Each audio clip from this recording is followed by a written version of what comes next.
Germany எப்படியெல்லாம் அமெரிக்காவுக்கு எதிராகவும் ரஷ்யாவுக்கு ஆதரவாகவும் இருக்காங்க அப்படிங்கிறத கடந்த 2-3 காணொலியில் நம்ம நல்லா விளக்கியிருப்போம்.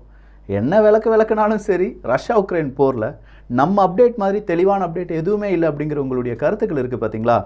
அதுதான் என்னை மறுபடியும் உண்மை என்ன அப்படிங்கிறத தேட வைக்குது. ஸோ இன்றைக்கி வந்திருக்கிற செய்தியில் ரொம்ப முக்கியமான செய்தி என்ன அப்படின்னு கேட்டிங்கன்னா, போலந்தும் ஜெர்மனியும் எதிரெதிர் திசையில் பயணிக்கிறாங்க. ஜெர்மனி சொல்கிறாங்க, வேண்டாம், நான் டேங்க் கொடுக்குற மாதிரி ஐடியாவே இல்லை. அப்போ போலந்து சொல்கிறாங்க, உன் டேங்க் என்கிட்ட கொஞ்சம் கிடக்குடா, அதை வேணால் நான் எடுத்து அவங்களுக்கு கொடுத்துருவா. போலந்து கேட்குறாங்க, நான் வேணால் உக்ரைனுக்கு கொடுத்துருவா அப்படின்னு சொல்லி கேட்குறாங்க. அதுக்கு போலந்தினுடைய பிரைம் மினிஸ்டர் இன்னொரு வார்த்தையும் சொல்லியிருக்காங்க, நான் நினைத்தேன் என்றால் ஜெர்மனியுடைய எந்த விதமான அனுமதியும் இல்லாமல் என்னால் இந்த பீரங்கிகளை கொடுக்க முடியும் அப்படிங்கிறது தான். ஸோ ஜெர்மனி என்ன சொல்ல போகிறாங்க? இதே மாதிரி இன்னும் பல அப்டேட்ஸ் இருக்குமே, எல்லாத்தையுமே நம்ம பார்க்க போகிறோம். ஒவ்வொன்றா ரொம்ப தெளிவாக பார்க்க போகிறோம் அப்படிங்கிறதையும் சொல்லிக்கிறேன். எல்லாத்தையும் பார்த்துடலாமா?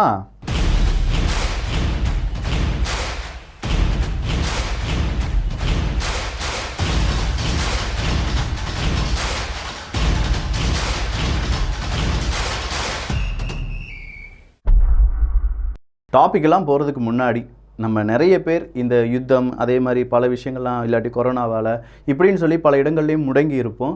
அப்போ நமக்கு என்ன தேவைன்னா, எங்கேயாவது வெக்கேஷன் போகலாம்ப்பா அப்படின்னு சொல்லி கொஞ்சம் தோன்றும். ஸோ பட்ஜெட்டாக நம்ம எப்படி நம்முடைய ட்ராவலை ஆர்கனைஸ் பண்ணலாம் அப்படிங்கிறதுக்கான ஒரு எளிமையான விளக்கத்துடன் ஒரு புக்கை ரிலீஸ் பண்ணியிருக்காங்க. ஆடியோவில் ரிலீஸ் பண்ணியிருக்காங்க குக் எஃப்எம்.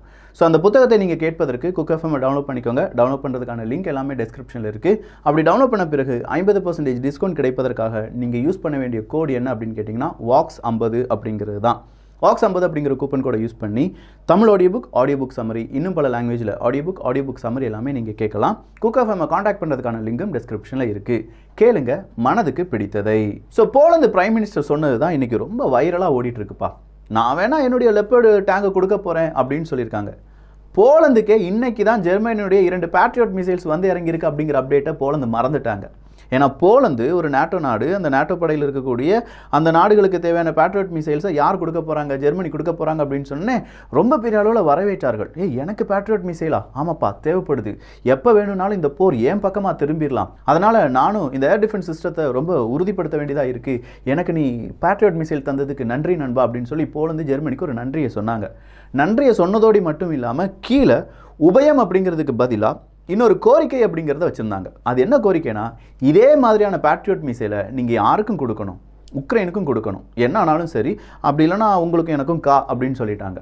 உடனே ஜெர்மனிக்கு மூக்கு வைத்திருச்சு. ஏன்னா உனக்கு கொடுக்கறது ஓகே, அதை எப்படி நான் உக்ரைனுக்கு கொடுக்க முடியும்? என் நண்பன் ரஷ்யாவை நான் பகைக்க வேண்டாமா? பகைத்து கொள்ள வேண்டியதாக இருக்குமே, என்னாலலாம் அது முடியாதுன்னு சொல்லிட்டாங்க. இப்போ தான் பிரச்சனை ஸ்டார்ட் ஆகுது. போலந்து சொல்ல, ஜெர்மனி மறுக்க, மறுபடியும் போலந்து சொல்ல, ஜெர்மனி மறுக்கா இதே மாதிரியான பிரச்சனையை ஓடிட்டு இருந்துச்சு. இந்த பிரச்சனையை உக்ரைன் பார்த்துட்டே இருந்தது. ஜெர்மனிக்கு எதிராக சில கருத்துக்களையும் சொல்லிட்டார் ஜெலன்ஸ்கி அவர்கள்.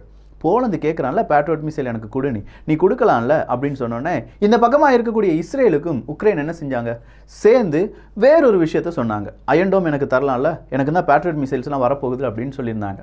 ஸோ இந்த உரசல் தான் இப்போ போலந்து ஜெர்மனிக்கு இடையே அடுத்த உரசலாக மாறி இருக்கிறது. இது உரசல் வெர்ஷன் 2.0, டேங்குகளுடைய உரசல் தான். பீரங்கிகள் அப்படின்னு சொல்லும்போது லெப்பர்டு டேங்க் அப்படிங்கிறது எனக்கு வேணும்னு சொல்லி உக்ரைன் கேட்க, அதுக்கு ஜெர்மனி சொல்கிறாங்க, என்னுடைய டேங்கு எனக்கே இன்வென்ட்ரியில் இல்லைப்பா, அதனால தான் கொடுக்க முடியல, நான் தந்துடுறேன், ஆர்மேடு வெஹிக்கிள் தரேன், டேங்கு தர முடியாது. சும்மா ஆர்மேடு வெஹிக்கிளை வச்சு மட்டும் நான் என்னடா செய்ய இந்த யுத்த கிரவுண்டில்? எனக்கு டேங்க் இருந்தால் தானே அடிக்க முடியும். ஆர்மேடு வெஹிக்கிள் அப்படிங்கிறது ஒரு டேங்கை வழி நடத்தி செல்லக்கூடிய மிக முக்கியமான கவச வாகனம். ஸோ இந்த கவச வாகனத்துக்குள்ளே மனிதர்கள், அதாவது இராணுவ வீரர்கள் உள்ளே போய் ஒரு 8-9 இராணுவ வீரர்கள் யுத்த களத்துக்கு நடுவில் போகலாம். ஆனால் அப்படி நடுவில் இருக்க அந்த யுத்த களத்தை, நடுவில் இருக்கக்கூடிய ஏரியாவை ரொம்ப பெரிய அளவில் கிளியர் செய்யணும்னா இங்கேருந்து பீரங்கிகள் வரணும். அந்த பீரங்கி தான் எனக்கு வேணும் அப்படின்னு சொல்லும்போது இப்போ ஜெர்மனி சொல்லியிருக்காங்க, எங்களுக்கு அப்படி ஒரு ரிக்வெஸ்ட் வரல, போலந்து எங்களுக்கு ஒரு ரிக்வெஸ்ட் தரல. அப்படி யாராவது ரிக்வெஸ்ட் தந்தாலும் அதை நாங்கள் பரிசீலிப்பதற்கு ஒன்று ஒரு 2-3 தினங்கள் இல்லாட்டி பல மாதங்கள் ஆகும். அதை எங்களால் இப்போதைக்கு சொல்ல முடியாது அப்படின்னு சொல்லிட்டாங்க. ஐய, இப்படி ஒரு ட்விஸ்ட்டை போலந்து எதிர்பார்த்துருக்காதே. ஆனால் இப்போ நம்மகிட்ட இருக்கக்கூடிய கேள்வி என்ன? ஒருவேளை போலந்து கொடுத்துருவாங்களோ? கொடுத்துருவாங்க. ஏன்னா அவங்க கிட்ட தான் இருக்குது லெப்பர்டு டேங்கு. ஸோ பெரிய பெரிய நாடுகள் உதவி செய்யவில்லை என்றால் குட்டி நாடுகள், உக்ரைனுக்கு உதவி செய்யக்கூடிய குட்டி நாடுகள் சேர்ந்து நாங்கள் உதவிகளை செய்வோம் அப்படின்னு சொல்லி போலந்து தனியாக இப்போ ஒரு குரூப்பை ஆரம்பிச்சிருக்காங்க. ஆல்ரெடி நேற்று தான் சொன்னார் ஜெலன்ஸ்கி அவர்கள், நமக்குள்ள ஒற்றுமை இருக்கணும், ஒற்றுமை இல்லாவிட்டால் சுதந்திரம் எங்கள் கையிலேருந்து பறிப்போகிவிடும் அப்படின்னு சொல்லி. இதை நான் நேத்தே சொன்னேன்.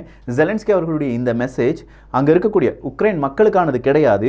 உக்ரைன் நாட்டுக்கு யாரெல்லாம் சப்போர்ட் பண்ணுறாங்களோ, எந்தெந்த நாடுகள் சப்போர்ட் பண்ணுதோ அந்த நாடுகளுக்கிடையே பிளவுகள் வந்துட்டு இருக்கு, அவங்களுக்கு ஒரு சின்ன மெசேஜாக தான் ஜெலன்ஸ்கி அவர்கள் சொல்லியிருந்தாங்க. இன்னைக்கு அந்த மெசேஜ் கிளியராக யாருக்கு போயிருக்கு அப்படின்னா போலந்துக்கும் ஜெர்மனிக்கு இடையே போயிருக்கு. ஸோ ஜெர்மனி சொன்ன மாதிரி இப்போதைக்கு டேங்குகளை கொடுக்கும் எண்ணம் ஜெர்மனிக்கு கிடையாது. அதை கொடுக்க வைப்பதற்கு போலந்து வழியாக ஒரு ப்ரெஷர் அப்படிங்கிறதும் இப்போது கொடுக்கப்பட்டு வருகிறது. அடுத்ததான் இன்னொரு விஷயம், இந்த நாட்டோவினுடைய தலைவர்களும் அமெரிக்காவினுடைய படை வீரர்களும் எல்லாருமே சேர்ந்து ஜெர்மனிக்குள்ள அமெரிக்காவினுடைய ஒரு விமான தளம் இருக்குது. ராம்ஸ்டெயின் அப்படிங்கிறது அந்த விமான தளத்தினுடைய பெயர். அந்த விமான தளத்தில் வச்சு தான் பெரிய ஒரு டிஸ்கஷன்லாம் நடந்துச்சு. எப்பா நீ பீரங்கியை கொடுத்துரு, ஏன் இப்படி முரண்டு பிடிக்கிற அப்படின்னு சொல்லும்போது இல்லை என்னால் முடியாது, காரணத்தெல்லாம் சொல்ல முடியாதுன்னு சொல்லி மறுபடியும் ஜெர்மனி இந்த ராம்ஸ்டெயின் மீட்டிங்கை ஒன்றுமில்லாமல் செய்தது. எகெயின் இந்த ராம்ஸ்டெயின் அப்படிங்கிற இடத்துல வச்சு நடக்கக்கூடிய மீட்டிங்கை பிப்ரவரி மாதம் நடத்தலாம், கொஞ்சம் ஆற விட்டு தான் அடிச்சு பார்ப்போமே அப்படின்னு சொல்லி இதே மீட்டிங்கை பிப்ரவரி நடத்த போகிறாங்களாம். ஸோ பிப்ரவரி வரை உக்ரைனுக்கு தேவையான ஆயுதங்கள் கிடைக்காது. இதுதான் நமக்கு கிடைக்க வேண்டிய பாயிண்ட். இதுதான் அந்த செய்தியும் சொல்வது. இன்டைரக்டாக நிறைய செய்திகள் இப்படி நமக்கு நிறைய மெசேஜை தந்துட்டு இருக்காங்க. நாம் அதை எப்படி எடுத்துக்கொள்கிறோம்? சும்மா அது ஒரு செய்தியாக வாசிச்சது தான். ஆனால் 4 நாட்களுக்கு முன்னாடி நடந்தது, இப்போது அங்கே நடக்கக்கூடிய டிஸ்கஷன், அடுத்ததான் நடக்கக்கூடிய சில விஷயங்களை யோசிப்பது, இதெல்லாம் யோசித்து பார்க்கும்போது இதெல்லாம் நமக்கு தரக்கூடிய சில பல சங்கேத குறிகள். ஸோ பிப்ரவரி மாதத்தில் அடுத்ததாக டிஸ்கஷன். பிப்ரவரி மாதத்துலையும் இவங்களுடைய இன்வென்ட்ரி லிஸ்ட் அப்படிங்கிறது இன்க்ரீஸ் ஆகலாம். சரிப்பா விக்கி, அஃபென்சிவாக இவங்க அடிக்க போகிறாங்கன்னு மட்டும் தெரியுது. யார்? உக்ரைன். அதுக்காக அவங்க தயாராகிட்டு இருக்காங்க. இந்த பக்கம் இவங்களும் ஒஃபென்சிவாக அடிக்கிறதுக்கு தயாராகிட்டு இருக்காங்க. ரஷ்யா அவங்களும் ஒஃபென்சிவாலாம் அடித்தாங்க. ஆனால் இப்படி ஒஃபென்சிவாக நிறைய நாடுகள் இப்போ ரொம்ப ஹெவி வெப்பன்ஸ் எல்லாமே கொடுத்துட்ருக்காங்களே, இதெல்லாம் எங்கே வச்சிட்ருக்காங்க? எந்த இடத்துல ஸ்டோர் பண்ணணும்? ஒரு இடத்துல ஸ்டோர் பண்ணணும்ல. ஒஃபென்சிவாக அடிக்கும்போது அந்த இடத்துலேருந்து அது எல்லாத்தையுமே நகர்த்தி கொண்டு வந்து யுத்த காலத்துக்கு கொண்டு வரணும்ல. இந்த கேள்வி இருந்தது என்றால் இந்த கேள்வி நமக்கு மட்டும் இல்லை, ரஷ்யாவுக்கும் இருந்திருக்கு. ஸோ ரஷ்யா என்ன செஞ்சுருக்காங்க? அவங்களுடைய உளவு பிரிவை ரொம்ப பெரிய அளவில் அந்த பக்கம் இந்த பக்கம்லாம் நடக்க வச்சு சில உளவு செய்திகளை சேகரித்து அந்த பக்கமாக கொட்டியிருக்காங்க. அந்த உளவு செய்திகள்லேருந்து நம்ம பிறக்கி எடுத்தது என்னென்னா, இங்கே பலவிதமான அணுமின் நிலையங்கள் இருக்குது உக்ரைனில் இருக்கக்கூடிய, இப்போது உக்ரைன் கட்டுப்பாட்டுக்குள்ளே இருக்கக்கூடிய சில பாகங்கள் எல்லாத்துலேயுமே என்ன இருக்குது? அணுமின் நிலையங்கள் அப்படிங்கிறது இருக்குது. அந்த அணுமின் நிலையத்துக்குள்ளே இந்த ஹெவி வெப்பன்ஸ் எல்லாத்தையுமே கொண்டு ஸ்டாக் பண்ணி வைக்கிறாங்களாம். அதே மாதிரி லாங் ரேஞ்ச் ஆர்ட்லரி கன்ஸுக்கு தேவையான ஷெல்ஸு, ஆமினேஷன்ஸ் எல்லாமே அந்த இடத்துல ஸ்டாக் பண்ணி வைக்கிறாங்க. இது எங்களுக்கு தெரியுது. எங்களுக்கு இதுக்கான கிரெடிபிள் இன்ஃபர்மேஷன் கிடச்சிருக்கு. நாங்கள் சும்மா சொல்லலப்பா, இந்த மாதிரி இன்ஃபர்மேஷன் கிடச்சிருக்கு. ஒருவேளை நாங்கள் அணுமின் நிலையத்தில் தாக்குதல் நடத்தினோம்னா இதுதான் காரணமாக இருக்கும் அப்படின்னு சொல்லி ஒரு ட்விஸ்ட்டு ரஷ்யா கொண்டு வச்சுருக்காங்க. இப்போதைக்கு உலக நாடுகள் ஏதாவது பேச முடியுமா?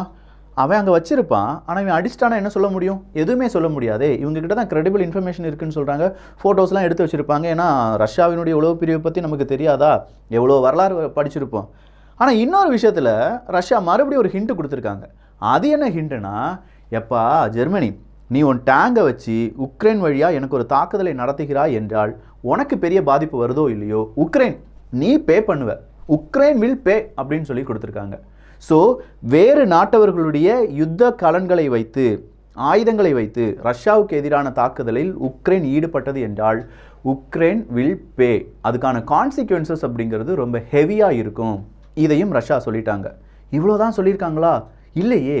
மறுபடியும் ஒரு ஓரமாக அந்த தெற்கு சைடில் ஒரே ஒரு நியூஸ் எடுத்து வாசித்து பார்த்தேன். அந்த நியூஸில் என்ன சொல்லியிருக்காங்க அப்படின்னா, நீங்கள் பாட்டுக்கு பெரிய பெரிய ஹெவி வெப்பன்ஸ் எல்லாம் உக்ரைனுக்கு கொடுத்துட்ருக்கீங்க, இது மிகப்பெரிய அளவில் ஒரு தொடர்கண்ணி பிரச்சனையை ஏற்படுத்தும், யாருமே எதிர்பார்க்க முடியாத அளவுக்கான பிரச்சனை இது ஏற்படுத்தும், எல்லாருக்குமே நான் ஒரு எச்சரிக்கை கொடுத்துட்றேன்ப்பா அப்படின்னு சொல்லி ரஷ்யா ஒரு வார்த்தையை, ஒரு செய்தியாக சொல்லியிருக்காங்கப்பா. இவ்வளோ செய்தியை கனெக்ட் பண்ணி பார்க்கும்போது தான், மக்கா நீ ஏதாவது அவனுக்கு ஆயுதம் கொடுத்தாலோ, அந்த ஆயுதத்தை வச்சு அவன் நீ அடித்தாலோ எல்லாருமே அவதிப்படுவீர்கள், அதுக்கு நான் கேரண்டி அப்படிங்கிற ஒரு வார்த்தையை மட்டும் ரஷ்யா தெளிவாக எல்லா நாடுகளுக்குமே கொடுத்துருக்கு. அவ்வளோதானா விக்கி அப்டேட் அப்படின்னு பார்த்தா இல்லை. நம்ம என்ன சாதாரண சேனலாக வியூகம் நிறைய அப்டேட்லாம் எடுத்துகிட்டு வந்திருப்போம். எஸ்தோனியாவினுடைய தூதரக அதிகாரியை வீட்டுக்கு அனுப்பிடுச்சு ரஷ்யா. வேண்டாம், நீ உக்ரைனுக்கு ரொம்ப பெரிய அளவில் உதவி பண்ணிகிட்ருக்க எஸ்தோனியா, அதனால் என்னுடைய தூதரக அதிகாரியை நான் திரும்ப எடுத்துக்கிறேன், உன் தூதரக அதிகாரியை நீயே வீட்டுக்கு கொண்டு போய்க்க அப்படின்னு சொல்லிட்டாங்க. உடனே லாத்வியாவுக்கு ரொம்ப பெரிய கோபம். அது என்ன, நீ எஸ்தோனியாவினுடைய தூதரக அதிகாரியை வீட்டுக்கு அனுப்பலாம், நான் உன் அதிகாரியை வீட்டுக்கு அனுப்புகிறேன்னு சொல்லி லாத்வியா என்ன செஞ்சிட்டாங்க, அவங்களோட ரஷ்யாவினுடைய தூதரக அதிகாரியை ரஷ்யாவுக்கே திரும்ப அனுப்பிட்டாங்க. ஸோ தூதரகம் அப்படிங்கிறது 2 நாடுகளும் சமாதானமாக இருக்காங்கப்பா, 2 நாடுகளுக்கு இடையே நட்புகள் இருக்குது, அந்த நட்புகளை மேம்படுத்துவதற்காக இந்த நாட்டில் இருக்கக்கூடிய மக்கள் அந்த நாட்டுக்கு போவாங்க, இல்லை அந்த நாட்டில் இருக்கக்கூடிய மக்கள் அவங்களுடைய பிரச்சனையை இந்த தூதரகம் வழியாக இந்த நாட்டுக்கு சொல்லுவாங்க அப்படிங்கிறதுக்கான ஒரு மீடியேட்டர் மாதிரி எப்படி நமக்கும் கடவுளுக்கும் இடையே நிறைய மீடியேட்டர்ஸ்லாம் இருக்காங்க, அதே மாதிரி இந்த நாட்டுக்கும் அந்த நாட்டுக்கும், இந்த நாட்டு மக்களுக்கும் அந்த நாட்டு மக்களுக்கும் இடையே இருக்கக்கூடிய மீடியேட்டர்ஸ் தான் இந்த தூதரக அதிகாரிகள், தூதரகம். ஒரு நாட்டிலேருந்து ஒரு தூதரகம் நீக்கப்படுகிறது அப்படின்னா எனக்கும் அந்த நாட்டுக்கும் எந்த சம்மந்தமும் கிடையாது, நான் ஒட்டும் வேண்டாம் உறவும் வேண்டாம்னு சொல்லிட்டு நாங்கள் டிவோர்ஸ் பண்ணிக்கிறோம்ப்பா அப்படின்னு சொல்கிறதுக்கு துல்லியம் தான். ஸோ இந்த இடத்துல தான் எஸ்தோனியா மற்றும் இப்போ இருக்கக்கூடிய லாத்வியா போன்ற நாடுகள் எங்களுடைய தூதரக அதிகாரிகளை நாங்கள் திரும்ப எடுக்கிறோம், ரஷ்யாவினுடைய தூதரக அதிகாரிகளை நீங்களே வச்சுக்கோங்க அப்படின்னு சொல்லும்போது 2 நாடுகளும் என்ன செஞ்சுருக்காங்க, ரஷ்யாவுக்கு இனி எங்களுக்கும் எந்த சம்மந்தமும் இல்லைன்னு சொல்லியிருக்காங்க. ஆனால் சோசியம் அப்படி சொல்லலையே. அந்த பச்சைக்கிளி என்ன எடுத்துகிட்டு வந்துச்சு அப்படின்னா, அதாவது 2-3 தினங்களுக்கு வந்த ஒரு செய்தி, பால்டிக் நாடுகள் கொஞ்சமாக பதறுது, ரஷ்யாவினுடைய அடுத்த குறி பால்டிக் நாடுகளாக கூட இருக்கலாம், லாத்வியாவும் அதே பால்டிக் நாடுகள் கூட தான் வருது, ஒருவேளை யுத்தம் அப்படியே ஒரு யூட்டர்ன் அடித்து பால்டிக் நாடுகளுக்கு போயிருமோ அப்படிங்கிற ஒரு பயமும் இருக்குது. அதனால தான் இப்போதைக்கு எதுவுமே வேண்டாம், இப்படிக்கு கப்சிப்னு இருந்துக்கலாம் அப்படிங்கிற மாதிரி சில நாடுகள் முடிவுகளை எடுத்திருக்காங்க. சரிப்பா, இவ்வளோ தூரம் நீ இதெல்லாம் சொல்லிட்ட. ஆனால் இந்த ஹங்கேரின்னு ஒரு நாடு ரஷ்யாவுக்கு ரொம்ப பெரிய ஆதரவாக இருந்தாங்களே, அவங்க ஏதாவது பிளாக் பண்ணுவாங்களா? ஐரோப்பிய ஒன்றியத்தின் இருக்கக்கூடிய நாடுகள் உதவிகள் இது ஏதாவது பிளாக் பண்ணுவாங்களா அப்படின்னு கேட்டால் ஹங்கேரி பிளாக் பண்ண மாட்டோம், அவங்க தெளிவாக சொல்லிட்டாங்க. நாங்கள் உதவி செய்ய மாட்டோம், அதே நேரத்தில் ஐரோப்பிய ஒன்றியம் எடுக்கக்கூடிய முடிவுகளை எங்களால் என்ன செய்ய முடியாது, தடுக்க முடியாது, அதுலேருந்து நாங்கள் விடுபட்டு நிற்போம். அதுக்காக ரஷ்யாட்டிருந்து ஆயில் வாங்கக்கூடாதுன்னு சொன்னால் அதெல்லாம் நாங்கள் கேட்க மாட்டேன், அதெல்லாம் நீ ஏன் சொல்கிற, ஆயிலாம் வாங்குவேன், ஆனால் நீ அனுப்புகிற அந்த வெப்பன்ஸுக்கெலாம் நான் எதுவுமே சொல்ல மாட்டேன், நீ உன் இஷ்டம், அதை நீ அனுப்பிக்கோ அனுப்பாமல் இருந்துக்கோ அப்படின்னு சொல்லி அது ஒரு ஓரமாக வேறொரு அரசியலை செஞ்சிட்ருக்காங்க. அடுத்ததா இன்னொரு அப்டேட் என்ன தெரியுமா, ஜெலன்ஸ்கி இருக்கார் பார்த்தீங்களா, அந்த ஜெலன்ஸ்கி அவருடைய சீஃப் ஆஃப் ஸ்டாஃப், மிக முக்கியமான ஒரு நபர். ஜெலன்ஸ்கி அவர்களுக்கு வலது கை இடது கை எல்லாமே இந்த சீஃப் ஆஃப் ஸ்டாஃப் தான். அவர் என்ன சொல்லியிருக்காரு, எங்களுக்கு என்ன 10-20 டேங்கா வேணும், எங்களுக்கு 100கணக்கான பீரங்கிகள் வேணும், 100கணக்கான பீரங்கிகள் இருந்தால் தான் எங்களால் சின்னதாக ஒஃபென்சிவாக அடிக்க முடியும். ஸோ 100கணக்கான பீரங்கிகளை தருவதற்கான பேச்சுக்களில் ஈடுபடுங்கள். சும்மா 2 லெப்பர்டு 5 அந்த மாதிரி டேங்கு 3 இந்த மாதிரி டேங்கு அதெல்லாம் வேண்டாம், 100கணக்கான டேங்கு வேணும்ப்பா, அது இருந்தால் தான் எங்களால் சஸ்டெயின் பண்ண முடியும் அப்படின்னு கேட்டிருப்பதும் இப்போது உலக அரசியலில் பெரும் திருப்பமாக பார்க்கப்படுது. 100கணக்கான டேங்குடன் ஒஃபென்சிவாக அடிக்கிறாங்க அப்படின்னா கிரீமியா வர பிடித்தெடுப்பதற்கான திட்டத்தை உக்ரைன் வைத்திருப்பார்கள். ஸோ அதுதான் உக்ரைனுடைய திட்டமா? ஆனால் அவ்வளோ டேங்க், அவ்வளோ வெப்பன்ஸ், அவ்வளோ ஹெவி வெப்பன்ஸ் எல்லாம் ஸ்டாக் பண்ணிக்கிட்டே இருக்காங்க. இந்த வின்டர் முடிந்த பிறகு மிகப்பெரிய அளவில் ஃபயர் அப்டேட் வருவதற்கான வாய்ப்புகளும் இருக்கின்றன. அடுத்ததா ரஷ்யாவினுடைய ஃபாரின் மினிஸ்டர் சொல்லியிருக்கக்கூடிய இன்னொரு செய்தி, நீ பாட்டுக்கு அமைதி வேண்டாம் அமைதி வேண்டாம்னு சொல்லி நான் கொடுக்குற பேச்சுவார்த்தையெல்லாம் ரிஜெக்ட் பண்ணிட்டு இருக்க உக்ரைன், நீ எவ்வளோ தூரம் ரிஜெக்ட் பண்ணுறியோ அந்த அளவுக்கு ஒரு சொல்யூஷன் கிடைப்பதற்கான டிலே வந்துக்கிட்டே இருக்கும், சொல்யூஷன் கிடைக்காம கூட போகலாம், கொஞ்சம் யோசிச்சு பார்த்துக்கோப்பா அப்படிங்கிற ஒரு எச்சரிக்கை கொடுக்கப்பட்டிருக்கிறது. ஆனால் ஜெலன்ஸ்கி அவர்கள் இன்னைக்கு இன்னும் இந்த கடைசி 2 தினங்கள் எதுவுமே அதிகமாக பேசலை. எங்களுக்கு டேங்குகள் வேணும், எங்களுக்கு இந்த உதவிகள் வேணும், சீக்கிரமாக செய்யுங்க, ரொம்ப சீக்கிரமாக செய்யுங்க, முடிவுகளை ரொம்ப துரிதமாக எடுங்க, நீங்கள் ஸ்லோவாக எடுக்க எங்களுடைய பல ஆயிரம் மனிதர்கள் உயிர் அப்படிங்கிறது பறி போயிட்டே இருக்குது. இந்த மாதிரியான செய்திகள் தான் சொல்கிறாரே தவிர ரஷ்யாவுக்கு எதிராக நாங்கள் இவ்வளோ இழப்புகளை கொடுத்து விட்டோம், ரஷ்யாவினுடைய இராணுவ வீரர்கள் இவ்வளோ பேரை நாங்கள் கொண்டுட்டோம் அப்படிங்கிறதுலாம் சொல்லவே மாட்டுக்காங்க. எதுக்குன்னு கேட்டால் இப்போதைக்கு அடி வாங்கிட்டு இருக்கிறது உக்ரைன் தான். அதுவும் குறிப்பாக அந்த சோலிடார் பகுதியும் பாக்முத் பகுதியிலையும் தினசரி 3 டிஜிட் அளவுக்கான உக்ரைன் ராணுவ வீரர்கள் இறந்து போகிறார்கள் அப்படிங்கிற செய்தி தான் ஜெர்மனிக்கு கிடைத்தது. அதிலிருந்து தான் ஜெர்மனி உக்ரைனுக்கு எதிராக நிற்கிறார்கள் அப்படிங்கிற பேச்சுக்களும் அடிபடுகின்றன. நிறைய அப்டேட், நிறைய டைப் ஆஃப் செய்திகள் எல்லாமே நீங்கள் கேள்விப்பட்டிருப்பீங்க. நான் இப்போ உங்களுக்கு சொல்லியிருக்கேன், எக்ஸ்பிளைன் பண்ணியிருக்கேன். இது உங்களுக்கு பிடிச்சிருந்துச்சு அப்படின்னா கண்டிப்பாக நீங்கள் கொடுக்குற சப்போர்ட்டை இன்னும் 100 மடங்கு கொடுங்க. இதே மாதிரி பல அப்டேட்ஸ் உங்களை தேடி வந்து கொண்டே இருக்கும். ஸோ இந்த ஒரு காணொலி பற்றி உங்களுடைய கருத்துக்கள் இங்கே வரவேற்கப்படுகின்றன. எல்லோரும் வியூகம் தமிழ் வியூகத்தில் இணைந்திருங்கள். நல்லதை பகிர்ந்து நல்ல சமுதாயத்தை உருவாக்குவோம். நன்றி, வணக்கம்.